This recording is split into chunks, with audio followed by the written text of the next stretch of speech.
Hello friend, CGPSC hand notes के YouTube channel में आप सभी का बहुत बहुत स्वागत है।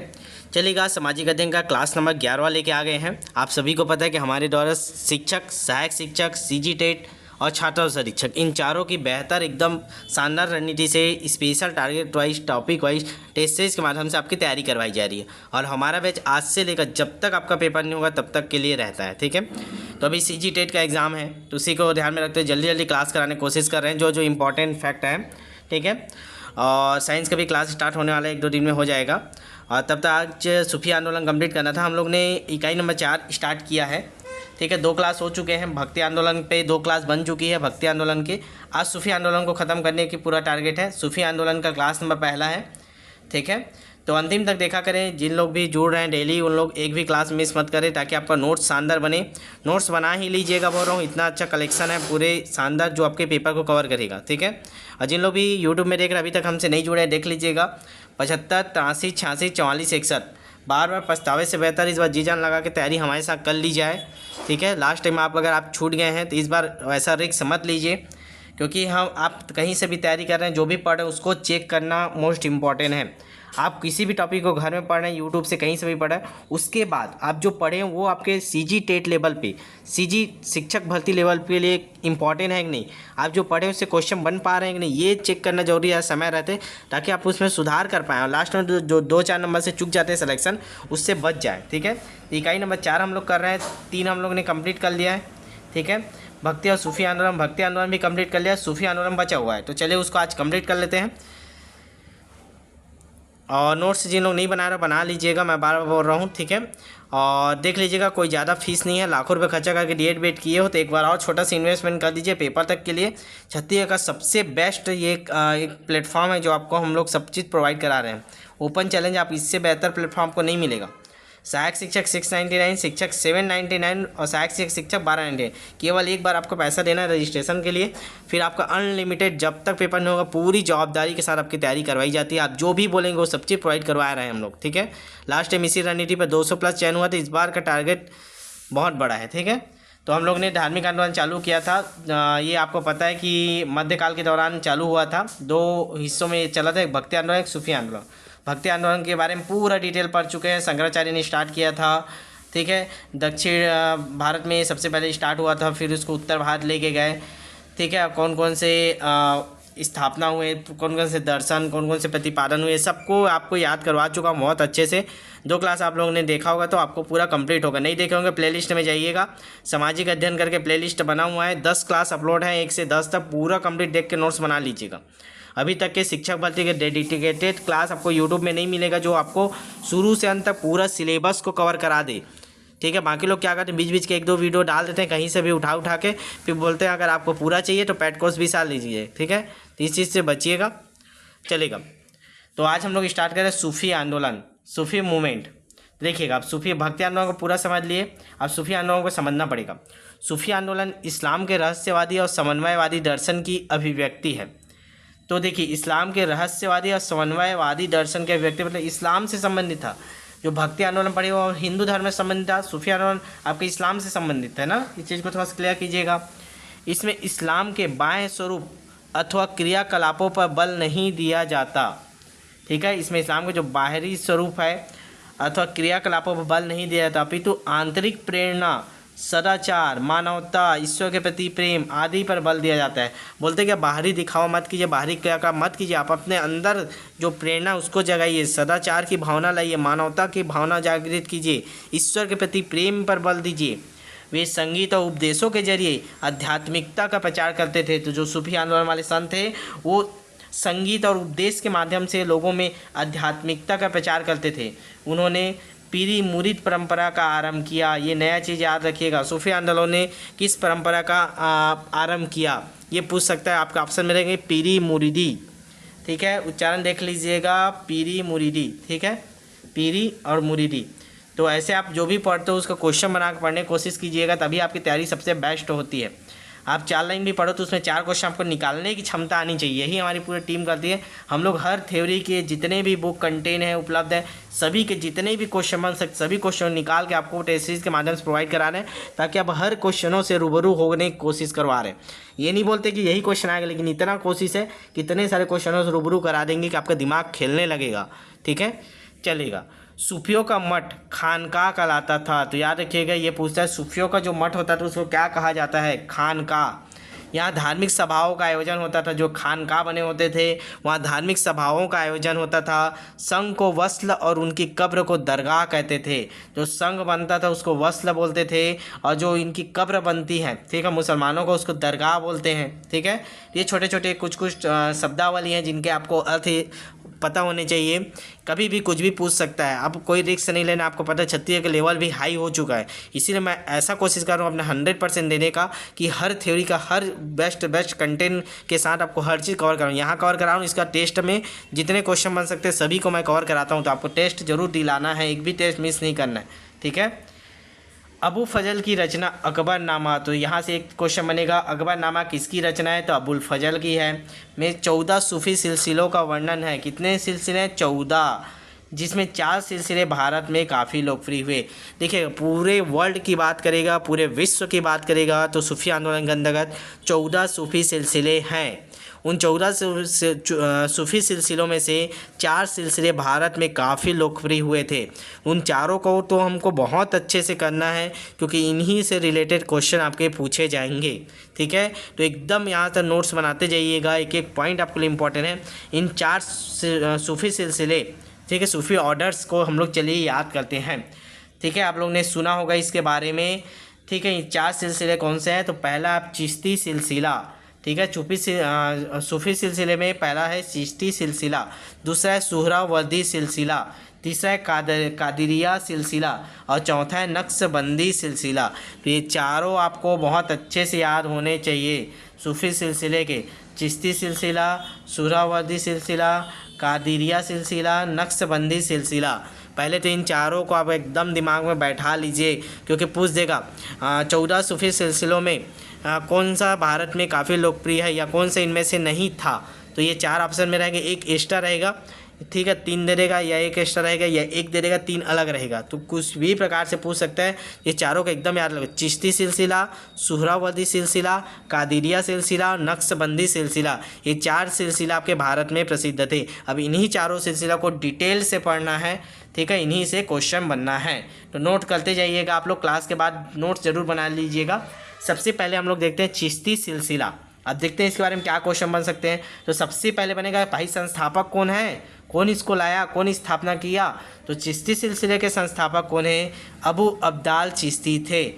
इस चीज़ को याद रखिएगा, चिश्ती सिलसिले के संस्थापक अबू अब्दाल चिश्ती थे। लेकिन ये देखिएगा, ये कहाँ थे? आपके इंडिया लेवल पे। मैं बताया ना पहले 14 प्रकार के पूरा इंडिया लेवल पे फैले हुए थे, उसमें से 4 आएगा भारत में। ठीक है, तो पहले इंडिया लेवल पे स्थापित होगा, फिर भारत में उसको कोई लेके आएगा। तो मेन संस्थापक पूछेगा तो अबू अब्दाल चिश्ती, लेकिन भारत में इसका प्रचार प्रसार ख्वाजा मोइनुद्दीन ने किया था और उनका मुख्य केंद्र अजमेर था। यहीं से क्वेश्चन बनेगा आपका। ठीक है, भारत में चिश्ती सिलसिला की प्रसिद्धि किसने दिलवाई? तो ख्वाजा मोइनुद्दीन ने। प्रचार प्रसार किसने किया? ख्वाजा मोइनुद्दीन ने। ठीक है, इनका मुख्य केंद्र कहाँ था? चिश्ती सिलसिला का पूछेगा तो अजमेर में था।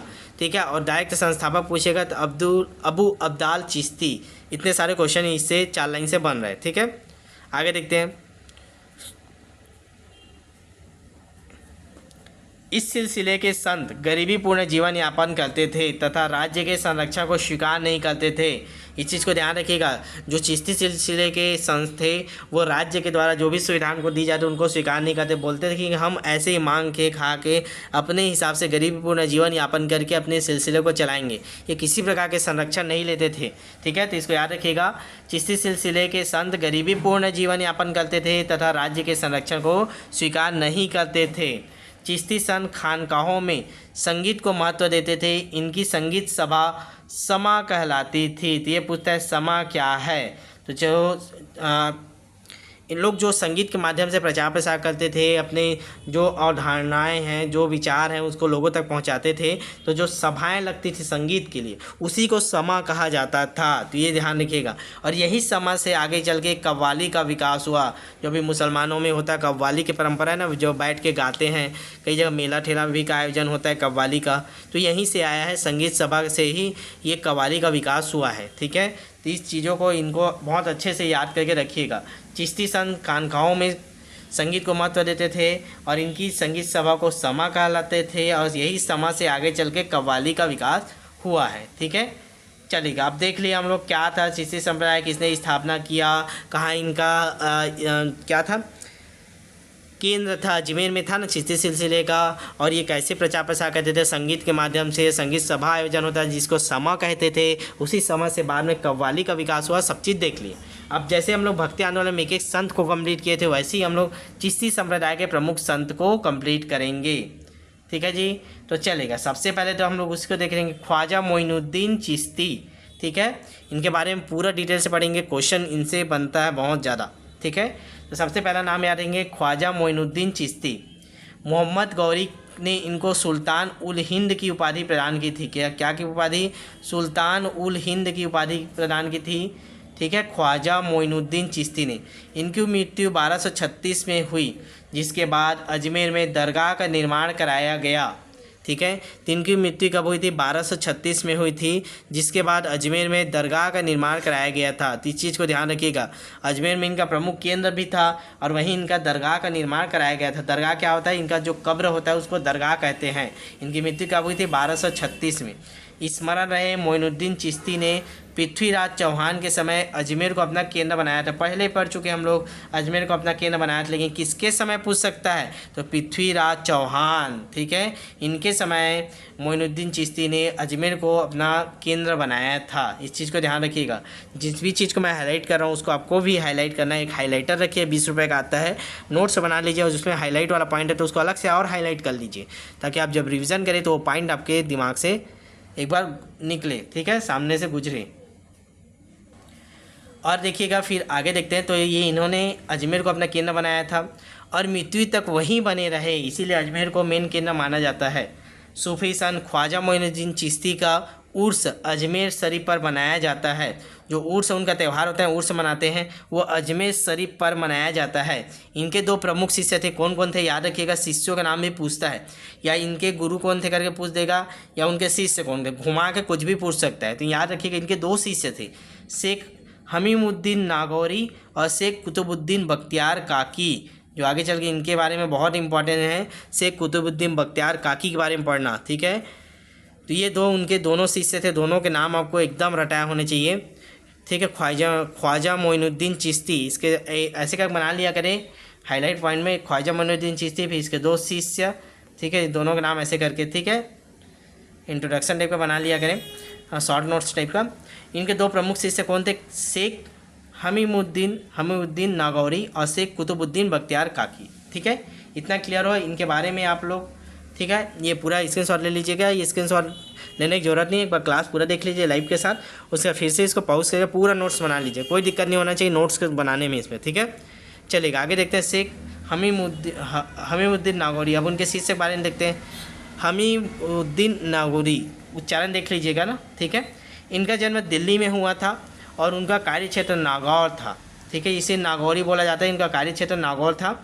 मोइनुद्दीन चिश्ती ने नागौरी को सुल्तान उल तारिकीन असहायों का बादशाह की उपाधि प्रदान की थी। तो ये अपने गुरु को नहीं, तो इनके गुरु ने मोइनुद्दीन चिश्ती ने नागौरी को सुल्तान उल तारिकीन की असहायों का बादशाह की उपाधि प्रदान की थी। इस चीज़ को अच्छे से याद रखिएगा। ठीक है, तो इसको अच्छे से याद रखिएगा कि उनके गुरु ने उनको कौन सी उपाधि दी थी? तो सुल्तान उल तारिकीन। ठीक है, जिसका अर्थ होता है असहायों का बादशाह। ठीक है, चलेगा, इसको पूछ सकता है ना। शेख हमीमुद्दीन नागौरी को सुल्तान उल तारिकीन की उपाधि किसने प्रदान की थी? तो उनके गुरु थे मोइनुद्दीन चिश्ती ने। ठीक है, चलेगा। अब उनके एक शिष्य के बारे में पढ़ लिए तो दूसरे शिष्य के बारे में भी पढ़ना पड़ेगा। तो दूसरे शिष्य कौन थे? बख्तियार काकी। आपको बताया था, इसके बारे में भी आपको याद रखना है, क्योंकि इनको आगे इतिहास में आप इनके बारे में पढ़ेंगे। ठीक है, तो अभी इनके बारे में ज़्यादा नहीं बताना, इनके बारे में भी यहाँ पे जो इंपॉर्टेंट बस वही देख रहे हैं। जब आगे आप पढ़ेंगे हिस्ट्री पूरा डिटेल में, तब इनके बारे में आपको वहाँ पढ़ना पड़ेगा। बख्तियार काकी, ठीक है, ये इल्तुतमिश के समकालीन थे, ठीक है, इल्तुतमिश कालीन थे। मोइनुद्दीन चिश्ती ने इन्हें बख्तियार काकी कहते थे, बख्तियार कहते थे, ठीक है, देखिएगा, ध्यान दीजिएगा। मोइनुद्दीन चिश्ती ने क्या बोलते थे, बख्तियार कहते थे। कुतुबुद्दीन ऐबक ने बख्तियार काकी की याद में कुतुब मीनार का निर्माण आरंभ कराया था। ये इसीलिए ये मोस्ट इम्पॉर्टेंट है। कुतुब मीनार किसके याद में बनाया गया, ये क्वेश्चन पूछता है, तो याद रखिएगा कुतुब मीनार किसके याद में बनाया गया है, बख्तियार काकी के याद में, ठीक है, जो किसके शिष्य थे, मोइनुद्दीन चिश्ती, ठीक है। तो इस चीज़ को याद रखिएगा, और बस इसीलिए ये इंपॉर्टेंट है। किसके समकालीन थे, इल्तुतमिश के समकालीन थे, याद रखिएगा इसको, ठीक है। आगे देखेंगे बाबा फरीद के बारे में। बाबा फरीद, इनका पूरा नाम फरीउद्दीन मंसूर शंकर ए गज था। तो बाबा फरीद का पूरा नाम क्या था, फरीउद्दीन मंसूर शंकर ए गज। तो ये पूछ सकता है बाबा फरीद का पूरा नाम इनमें से कौन सा था, तो फरीउद्दीन मंसूर शंकर ए गज था। बाबा फरीद से गुरु नानक काफ़ी प्रभावित थे, ठीक है, देखिएगा ये पूछता है गुरु नानक जी किन से प्रभावित थे, 4 ऑप्शन दे देगा, तो याद रखिएगा बाबा फरीद से गुरु नानक काफ़ी प्रभावित थे, इसीलिए गुरु ग्रंथ साहिब में बाबा फरीद की शिक्षाओं का संकलन है। तो ये मोस्ट इम्पॉर्टेंट है, यहाँ से क्वेश्चन बनते हैं और बन सकते हैं, ध्यान रखिएगा, इसको अलग से हाईलाइट करिएगा। क्वेश्चन कैसे बनेंगे, यही मेन रहता है, आप कुछ भी पढ़ो तो क्वेश्चन कैसे बनेंगे ये आपके दिमाग में जिस दिन क्लिक करने लगा, मतलब आप समझ जाइएगा आपकी तैयारी एकदम शानदार तरीके से चल रही है। और उसी चीज़ को मदद करने के लिए हम लोग अपना बैच लेके आए, ताकि हर क्वेश्चनों को हम लोग आपको कवर करा पाएँ और उसको समझा पाएँ, सिखा पाएँ, कैसे पढ़ना है, क्या करना है, पूरे पेपर होने तक पूरी जवाबदारी के साथ। तो देखिएगा यहाँ से क्वेश्चन बना है, गुरु ग्रंथ साहब में किस सूफी संत की शिक्षाओं का संकलन है, ये क्वेश्चन बनेंगे ही, ठीक है। गुरु ग्रंथ साहब में गुरु नानक जी ने किनकी शिक्षाओं का संकलन किया गया, किस सूफी संत की शिक्षाओं का संकलन किया, तो बाबा फरीद। या बोलेगा बाबा फरीद की शिक्षाओं का संकलन किसने किया है, तो वहाँ पे ऑप्शन है गुरु नानक जी, ठीक है। अब बनेगा क्वेश्चन बाबा फरीद की शिक्षाओं का संकलन किस ग्रंथ में है, तो बनेगा गुरु ग्रंथ साहिब। तो ऐसे करके बहुत सारे क्वेश्चन बनते हैं, उसी को घुमा फिरा के हम लोग हर क्वेश्चनों को कवर कराने की कोशिश कर रहे हैं, ताकि आपको कोई भी कमी ना हो तैयारी में, ठीक है। इनका कार्यक्षेत्र पंजाब के अजोधन में था, याद रखिएगा इसको। इनका कार्यक्षेत्र, बाबा फरीद की बात करें, बाबा फरीद का कार्यक्षेत्र कौन सा था, तो पंजाब के अजोधन में था। इन्होंने चिल्ला ए माँ अकूस की साधना की, किसकी साधना की, चिल्ला ए माँ अकूस की साधना की थी। तो इतना बाबा फरीद के बारे में आप अच्छे से याद करके रखिएगा, ठीक है, चलेगा। फिर आगे देखते हैं निज़ामुद्दीन औलिया के बारे में देखते हैं।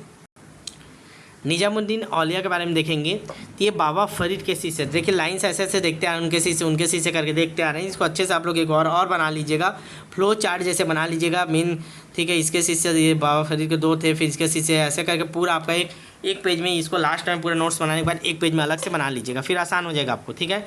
अब निज़ामुद्दीन औलिया के बारे में पढ़े थे, बाबा फरीद के शिष्य थे, ठीक है। इनका कार्यक्षेत्र ग्यासपुर दिल्ली था, ठीक है। ग्यासपुर पहले दिल्ली को बोला जाता था, या दिल्ली के आसपास रहा होगा ग्यासपुर, ठीक है। ये एकमात्र सूफी संत है जिन्होंने शादी नहीं की थी, तो ये यहाँ से क्वेश्चन बनेंगे। एकमात्र सूफी संत जिन्होंने शादी नहीं की थी तो कौन थे, निज़ामुद्दीन औलिया। इनको महबूबे इलाही, ईश्वर का प्रिय भी कहा जाता था, तो यहाँ से भी क्वेश्चन बनता है कि सूफी संत को महबूबे इलाही, या फिर कुछ हिंदी में दे देगा ईश्वर का प्रिय कहा जाता था, तो निज़ामुद्दीन औलिया को, ठीक है, महबूबे इलाही या ईश्वर का प्रिय कहा जाता था। अमीर हसन रिजवी की रचना फ़वायदुल फ़वाद में औलिया की शिक्षाएं संकलित है।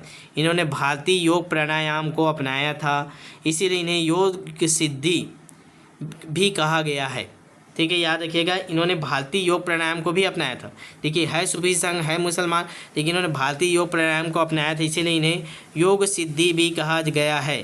शेख चिश्ती के अमीर खुसरो व अमीर हसन देहलवी की प्रमुख शिष्य थे, ठीक है, इसको याद रखिएगा। अमीर खुसरो एवं अमीर हसन देहलवी प्रमुख शिष्य थे इनके, ठीक है, चलेगा। ये निज़ामुद्दीन औलिया के बारे में 3-4 चीज़ें जो मैं आपको मेन आपको बता दी, इसको याद रखिए। बाबा फरीद के शिष्य थे, कार्यक्षेत्र ग्यासपुर दिल्ली था, एकमात्र सूफी संत थे जो ईश्वर का प्रिय बोला जाता था, शादी नहीं किया था, महबूबे इलाही की उपाधि इनको मिला था, ठीक है, और भारतीय योग प्राणायाम को अपनाया था, इसीलिए इन्हें योग सिद्धि भी कहा जाता था।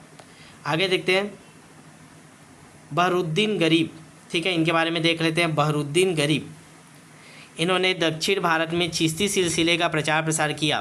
तो दक्षिण भारत में चिश्ती सिलसिले का प्रचार प्रसार किन्होंने किया था? तो बहरुद्दीन गरीब ने किया था। इनकी गतिविधियों का केंद्र दौलताबाद था। तो बहरुद्दीन गरीब, इनके गतिविधियों का मेन केंद्र कौन था? दौलताबाद था। और इन्होंने दक्षिण भारत में चिश्ती सिलसिले का प्रचार प्रसार किया था। तो याद रखिएगा, दक्षिण भारत में चिश्ती सिलसिले का प्रचार प्रसार किसने किया था? बहरुद्दीन गरीब ने। अभी हम लोग केवल एक ही पढ़ रहे हैं ना, 4 पढ़ना हमको। अभी हम लोग केवल चिश्ती सिलसिले पढ़ रहे हैं, ठीक है। आगे देखेंगे गेसू दराज शेख, ठीक है। तो गेसू दराज शेख मोहम्मद हुसैनी भी बोला जाता था। गेसू दराज इनका नाम था। इनको और क्या नाम से जानते थे? शेख मोहम्मद हुसैनी। तो गेसू दराज शेख मोहम्मद हुसैनी, इन्होंने दक्षिण भारत में गुलबर्गा को अपना केंद्र बनाया था। तो केंद्र पूछता है सभी का, भाई याद रखिएगा, ठीक है। दे देगा शेख मोहम्मद हुसैनी का केंद्र कौन सा था? तो गुलबर्गा था। इन्होंने बंदा नवाज की उपाधि प्राप्त की थी। तो कौन सी उपाधि मिला था? बंदा नवाज की उपाधि इनको मिला था। तो क्वेश्चन यहाँ से बनते हैं, उपाधि से, केंद्र से। तो हर चीज़ को मैं कवर करा रहा हूँ, तो आप लोग नोट्स जरूर बनाइएगा। तो गेसू दराज, जिनका पूरा नाम था शेख मोहम्मद हुसैनी, इनका केंद्र कहाँ था? गुलबर्गा में, ठीक है, दक्षिण भारत में है। और इन्हें किस उपाधि मिला? बंदा नवाज के। तो ये हम लोग ने 7 देखे हम लोग ने, ठीक है। चिश्ती सिलसिला के अंतर्गत आपको बताया था कि टोटल 14 सिलसिले हैं। 4 सिलसिले भारत में प्रसिद्ध थे, उसमें से चारों को हमको देखना था। तो 4 संत में सबसे पहले हम लोग ने देखे चिश्ती संप्रदाय। इसके हम लोग ने 7 संतों के बारे में पढ़े। इतना आपको नोट्स बना के रखना है। पहला हम लोग ने पढ़े ख्वाजा मोइनुद्दीन चिश्ती के बारे में, पूरा डिटेल देखे। इनके 2 शिष्य थे, शेख हमीउद्दीन नगौरी, इनके बारे में देखे। फिर हम लोग ने देखा बख्तियार काकी के बारे में, देखा बख्तियार काकी। फिर उसके बाद देखे बाबा फरीद के बारे में, ठीक है, बाबा फरीद के। फिर उनके शिष्य देखे निजामुद्दीन औलिया, ये बाबा फरीद के शिष्य थे, इनके बारे में देखे, निजामुद्दीन औलिया के बारे में। फिर आगे हम लोग ने देखा बहरुद्दीन गरीब के बारे में देखा। फिर उसके बाद हम लोग ने देखा गेसू दराज के बारे में देखा, ठीक है। ये 7 संतों के बारे में हम लोग ने देखे सूफी संत के अंतर्गत। ये 7 के नोट्स आप बना के रखिएगा, बहुत इंपॉर्टेंट है, ठीक है। चलेगा, आगे देखते हैं सुहरावर्दी सिलसिला। 4 पढ़ना हमको, 2 आज कर लेते, 2 कल कर लेंगे, ज़्यादा होगा तो। सुहरावर्दी सिलसिला, ठीक है, चलेगा, नोट करेंगे। सुहरावर्दी सिलसिले का प्रभाव उत्तर पश्चिमी सीमा प्रांत क्षेत्र में था, ठीक है, उत्तर और पश्चिमी साइड, ठीक है, सीमा प्रांत क्षेत्र में था। तो ये आपका होगा उत्तर, दक्षिण, पूर्व, पश्चिम। तो ये वाले हिस्से में आपका सुहरावर्दी सिलसिला चलता था भारत के, ठीक है, उत्तर पश्चिमी हिस्से में सुहरावर्दी चलता था। ध्यान रखिएगा इसको, ठीक है। चलिए देखते हैं, थोड़ा सा इसके बारे में ज़्यादा नहीं पढ़ना है। मेन आपको वही मेन है, आपको जो पढ़े हैं ऊपर में, चिश्ती सिलसिला। शिहाबुद्दीन उमर तथा शेख बहारुद्दीन जकारिया सुहरावर्दी के मुख्य प्रवर्तक थे। तो ये पूछता है सुहरावर्दी से संबंधित कौन है? तो शेख बहारुद्दीन जकारिया, ये याद रखिएगा। मेन नाम क्या है सुहरावर्दी में? जैसे उसमें पढ़ रहे थे मोइनुद्दीन चिश्ती, तो इसमें मेन नाम क्या है आपका? शेख बहाउद्दीन जकारिया। और एक आपका शिहाबुद्दीन उमर, ये दोनों नाम आपको याद रखिए, सुहरावर्दी सिलसिले के मुख्य प्रवर्तक थे। लेकिन भारत में इस सिलसिले के प्रवर्तक का श्रेय संत बहाउद्दीन जकारिया को जाता है। आपको पता है हम लोग 2 नाम पढ़ते हैं, एक विश्व स्तर पे, एक भारत के स्तर पे,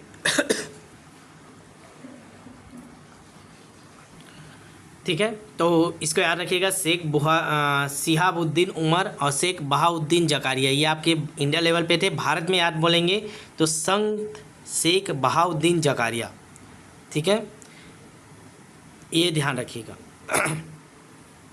ठीक है। यही है मेन, यही थे भारत में भी इन्होंने ही किया था। लेकिन 2 नाम आपके इंडिया लेवल पे चलता है, इसी में से एक नाम शेख बहाउद्दीन जकारिया, ये आपके मेन भारत के थे, भारत में इन्होंने मेन प्रवर्तन किए थे। तो एक नाम आपके भारत के लिए रखना, और ये दोनों मेन के विश्व में भी आपके सुहरावर्दी सिलसिला को चलाए थे।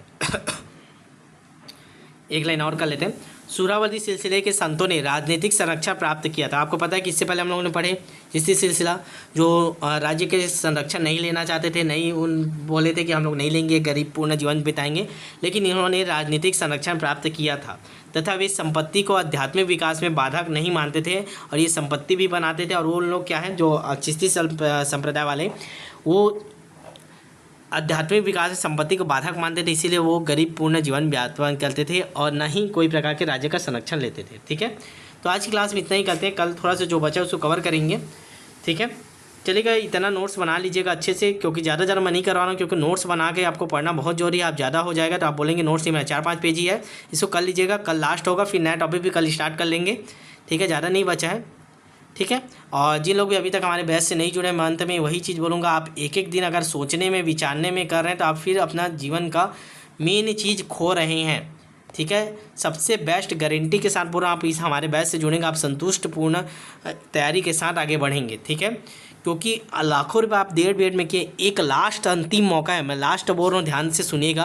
33,000 भर्ती आना है, ये लास्ट भर्ती है। इससे बाद आपके 10 सालों तक कोई भी बड़ा भर्ती नहीं आने वाला है, ठीक है। तो इस चीज़ को याद रखिए, अब ये होगा ही तय है। ये मेन मुद्दा आपके विधानसभा में भी था, लोकसभा में भी इसको मुद्दा बनाया गया है, ठीक है। दोनों में शामिल किया गया है। थोड़ा सा 1-2 महीने आगे पीछे हो सकता है, लेकिन तय है भर्ती होना, ये आपको भी पता है। और उनका ही चयन होगा जो अभी एकदम बेस्ट रणनीति से करेगा, क्योंकि अभी CGPSC से भी ज़्यादा कंपटीशन शिक्षक भर्ती में इस बार रहने वाला है।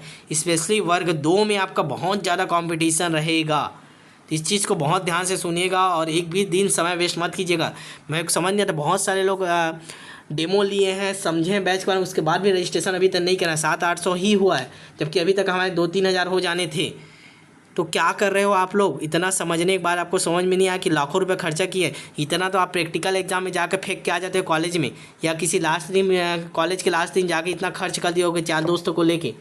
तो ये सब में आप खर्च कर सकते हो, लेकिन जो आपके जीवन का मेन चीज़ है, जहाँ से आपको मेन मिलेगा, जो आपको पूरी इतने पढ़ाई का वैल्यू दिखाएगा, जो मेन मकसद तो वहाँ तक पहुँचाएगा, उस चीज़ को आप लोग सोचना पड़ रहा है आपको कि 600-700 का बेच लें कि नहीं। तुरंत आँख मूंद के ज्वाइन कीजिए, तत्काल तैयारी प्रैक्टिस कीजिए, ठीक है। और मैं आपको वादा कर रहा हूँ, आपको पूरा अंतिम तक साथ निभाऊंगा।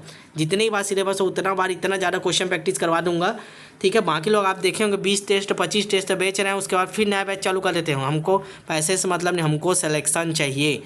जो 2023 में हम लोग ने बहुत मेहनत किया था, तब जाके 200+ चयन हुआ था, बहुत बड़ी संख्या है। अभी तक बड़े बड़े कोचिंग इंस्टीट्यूट दावा नहीं कर पाए 200 चयन का।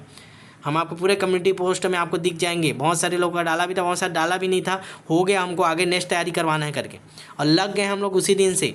एक बार सिलेबस लगभग दोनों बैच में जिनका है, एक बार सिलेबस कंप्लीट होने वाला है, सेकेंड राउंड चालू होने वाला है। जल्दी जुड़िए, ताकि जितना ज़्यादा भी आप प्रैक्टिस कर पाएँ, ठीक है। आज ही जुड़िएगा, जितने लोग बचे 75 83 86 44 61 व्हाट्सअप कर दीजिएगा और डिटेल ले लीजिएगा। तुरंत पेमेंट करके नाम नंबर ईमेल आईडी भेजिए, बैच चालू, तत्काल टेस्ट दिलाना चालू, ठीक है। चलेगा, मिलता है नेक्स्ट वीडियो में। तब तक के ऑल द बेस्ट। शेयर कीजिए दबा के, जितने ज़्यादा लोगों को जोड़ेंगे, मैं वादा करता हूँ आपको उतना ही ज़्यादा बेनिफिट मिलेगा। पूरी टीम उतने ही मोटिवेट से आपके लिए और मेहनत करेगी। तो जितने लोग जुड़ गए हैं वो और कोशिश कीजिएगा, इतना बेस्ट बड़ा प्लेटफॉर्म बनाइए ताकि आपको मज़ा आ जाए और सब चीज़ मिल जाए। इतना ही फीस में, 1 रुपये आपसे और कोई फीस नहीं लिया जाएगा, ठीक है। पूरा हम लोग लगाएंगे जितना हो, हमको रिजल्ट चाहिए। तो चलिए शेयर कीजिए अपने व्हाट्सएप पे। मिलते हैं नेक्स्ट क्लास में, तब तक के लिए ऑल द बेस्ट।